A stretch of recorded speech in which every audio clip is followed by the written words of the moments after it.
Senior Minister and Minister for Transport, Honorable Stephenson King, continues to engage stakeholders on how long-standing methods and practices within St. Lucia's transportation system can be enhanced or completely redesigned. As of now, Minister King sets his sights on the island's privately owned transportation service, as he believes the current structure in place can be made more efficient and effective, with a certain level of governmental regulation, guided by the expertise of stakeholders. Our public transportation system is certainly different to Barbados, different to a certain extent different to Grenada. Ours is a so-called public service transportation system that is operated by the private sector. There is no doubt that we are not providing, through the current system, a reliable service, a reliable, dependable, scheduled service. What I mean by that is, if a worker is leaving Castries to head to Grosley, that worker ought to know at what times the buses are moving. Is it 6 o'clock? Is it 7 o'clock? Do I get there at 7 and get a bus? And these are problems that affect us.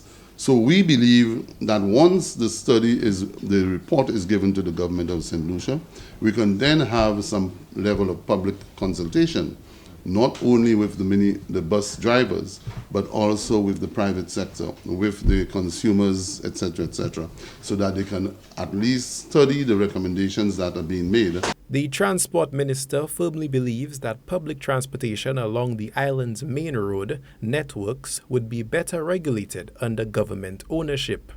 I believe personally that's my opinion, I believe personally that we need to dissect the public transportation system. I think we need to put on the primary road network larger buses, and if I follow my mind, buses operated by a wholly owned government service.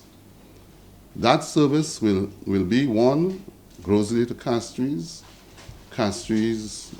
West Coast, East Coast. The communities can then connect into that primary road network service and provide to the small communities. But move more people on the primary road network. You can decongest the city. So whereas you may need, when you put in, say, a 60-seater, you know how many buses you're pulling off the road? 4 buses.